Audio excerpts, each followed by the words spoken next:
Okay.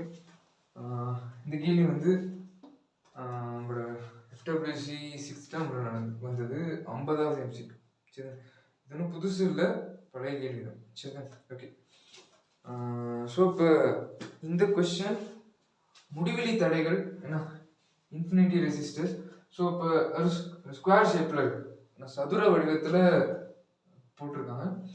கேள்வி என்னன்னா ஏபிக்கு குறுக்கான விளைவு தடை தான் கேள்வி. சரி, இதில் அதாவது யூஸ் பண்ண போகிறது என்ன தியரினா கர்ச்சாஃப்ஸ் ஃபர்ஸ்ட் லா. சரி, கர்ச்சாஃப்ஸ் ஃபர்ஸ்ட் லா தான் யூஸ் பண்ண போகிறோம். அப்போ முதலாம் விதி யூஸ் பண்ண போகிறோம் அப்படின்னா அந்த விதியை ஒருக்கா பார்த்துக்கணும். என்னது, ஒரு புள்ளிக்கு வர்ற கரண்ட் அது பிரிஞ்சு போகிற கரண்ட் இதுக்கெல்லாம் அது ஈக்குவலாக இருக்கும். ஒரு புள்ளிக்கு வர்ற கரண்ட்டையும் அதுலேருந்து பிரிஞ்சு போகிற கரண்ட்டையும் கூட்டினோம்னா வந்த கரண்ட் ஈக்குவலாக இருக்கும். அதுதான் கர்ச்சாஃப்ஸ் ஃபர்ஸ்ட் லா. அப்போ அதை யூஸ் பண்ணுவோம். ஏக்கு ஒரு கரண்ட் வருது, ஐன்னு ஒரு கரண்ட் வருது. வர்ற ஐயின் கரண்ட் ஒன்று, இந்த எல்லா தடையுமே ஆர் ஆர்னு தான் இருக்கு. எல்லா தடையுமே ஆர் ஆர், எல்லாமே ஆர் ஆர் ஆர் ஆர். ஓகே, இப்போ வர்ற ஐ வந்து இங்க I/4, இங்க I/4, இதுலையும் I/4, இதுக்கும் I/4 இப்படி பிரிஞ்சுக்கும். அதாவது 4 ஜாயின்ட்ஸ் இருக்கு, 4மே பிரிஞ்சுக்கும். அப்ப இப்படி I/4 வந்து இதுக்குள்ள ஒரு வாய்ப்பும் இதுக்குள்ள ஒரு வாய்ப்பும் இதுக்குள்ள அதை நமக்கு யூகிக்க முடியாது. சரி, ஏன்னா இங்க இருந்து கரண்ட் வருது. அப்ப அது பிரியும் கொஞ்சம் சிக்கலாகும்.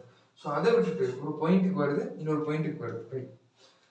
ஒன்னுக்கு விளைவு தடை அப்படின்னா இந்த ஏபிக்கு மட்டும் தனியா ஒண்ணு உருவாக்கும். இந்த ஏபிக்கு மட்டும் தனியா நான் ஆர்னு வைக்கிறேன். இதுதான் ஏ, இதுதான் பி. அப்ப நான் ஐ கரண்ட் தானே அனுப்புறேன். அதாவது இதை அத்தனைக்கும் பதிலா ஆர் செஞ்சிருப்பீங்க. அந்த தியரி நீங்க யூஸ் பண்ணும். அதை விட்டுட்டு இதெல்லாம் எப்படி சால்வ் பண்றது அப்படி இப்படி யோசிக்காம இது அவ்வளவுக்கு பதிலா ஆர்னு போடும். சரி, அப்ப இதுக்குள்ள போற கரண்ட்டை கண்டுபிடிப்போம். ரைட், அது இருக்கட்டும். ஐ கரண்ட்டை விடுறேன். இது அவ்வளோத்துக்குள்ளேயும் போற கரண்ட் என்ன ஐ, போயிட்டு வர்ற கரண்ட் என்ன ஐ. இது அவ்வளோத்துக்குள்ளேயும் போற கரண்ட் ஐ, போயிட்டு வர்ற கரண்ட் ஐ. சரி, அப்ப இங்கேயும் அப்படிதான். ஏக்குள்ள ஐ போகுது, பி வழியா ஐ வருது. Okay, okay. அப்ப இதுக்கு குறுக்கான அழுத்த வேறுபாடு வின்னு சொன்னோம்னா வி சமன் ஐஆர். இந்த வி சமன் ஐஆர்ல ஏபிக்கு குறுக்கான அழுத்த வேறுபாடு வி, அதாவது இந்த ஏபிக்கு குறுக்கான அழுத்த வேறுபாடு வி. அப்ப இந்த ஏபிக்கு குறுக்கான அழுத்த வேறுபாடு என்னவா இருக்கும்? வியா தான் இருக்கும். ஏன், இதை அப்படியே பிடிச்சி அப்படியே தூக்கி வச்சு பாருங்க, தொங்கும். ஆறு நேரா இந்த சிம்பிளா என்ன செய்யும், நேரா போட்டுருக்கும். வணங்குது, புரிஞ்சு? அப்ப இந்த வி தான் இதுக்கும் வி தான். சரியா, அது வீணா இது வீதம், அதான். அப்ப இது இந்த தடையா, அப்ப அந்த தடைக்குள்ள போற கரண்ட்டை நான் சிம்பிள் ஐன்னு சொல்றேன். அந்த தடைக்குள்ள போற கரண்ட்டை நான் சிம்பிள் ஐன்னு சொல்றேன். அந்த தடைக்கு நான் வி சமன் ஐஆர் போடுறேன். யாருக்கு? அந்த ஏபிக்கு உள்ள இருக்கிற அந்த சிம்பிளா இருக்கு, இந்த சிம்பிளா இருக்கு மட்டும், அந்த சிம்பிளா இருக்கு மட்டும் நான் வி சமன் ஐஆர் போடுறேன். அந்த சிம்பிளா இருக்கு குறுக்கான அழுத்த வேறுபாடு வி, அதான் அங்க பார்த்தாச்சு. அதுதான் இங்கன்னு சொல்லிட்டேன்.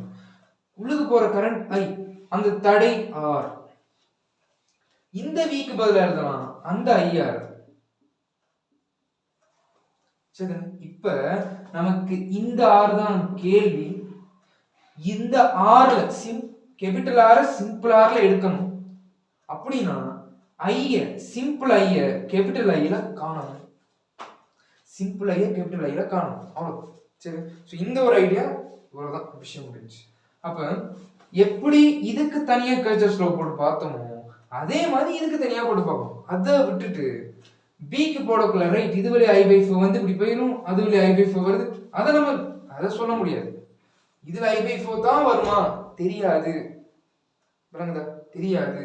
அதை நம்ம யோசிச்சு தான் கண்டுபிடிக்க முடியும். அப்ப இப்ப இது முடிஞ்சு, ஏவ முடிச்சாச்சு. இப்ப பியை பத்தி மட்டும் பார்க்கணும். பி, அதாவது ஒரு தடைக்குள்ள கரண்ட் போடுறது நம்ம அப்படிதானே, அதை நம்ம எப்படி வேணாலும் போடலாம். அதுக்கப்புறம் அதை சேர்த்து வச்சு செஞ்சுக்கணும். சரி, அப்ப அதனால அதனாலதான் நான் சிம்பிள் ஐன்னு போட்டுருக்கேன். சரி, அப்ப இது வழியா வரப்போற கரண்ட் என்ன? கேபிட்டல் ஐ.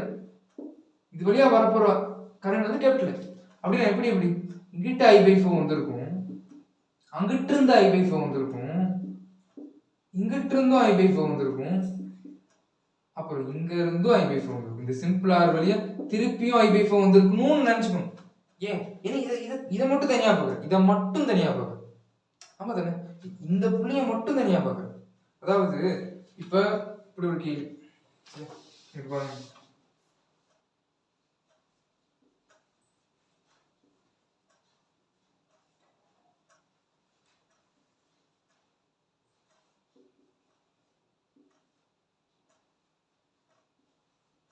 இதுல கரண்ட போடுறோம், இதுக்குள்ள I1 போடணும்னு வச்சுக்கோங்க, இதுக்குள்ள I2 போடணும்னு வச்சுக்கோங்க, இதுக்குள்ள I3 போடுறோம்.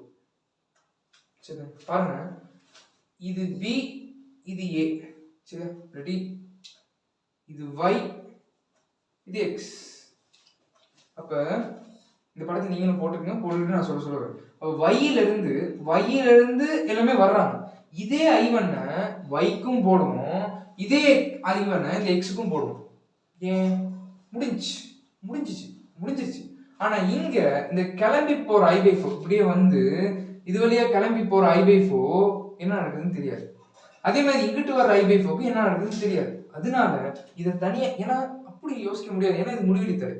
இங்க யோசிச்சுமே அங்க இங்க போடுற I1 எப்படி Yக்கு எந்த கரண்ட்டுமே வரல, இந்த Y ல இருந்து எல்லாம் போகுது, I2 போகுது, I1 போகுது, I3 போகுது. Yக்கு எந்த கரண்ட்டுமே வரல, ஆனா Y ல இருந்து கரண்ட் போகுது.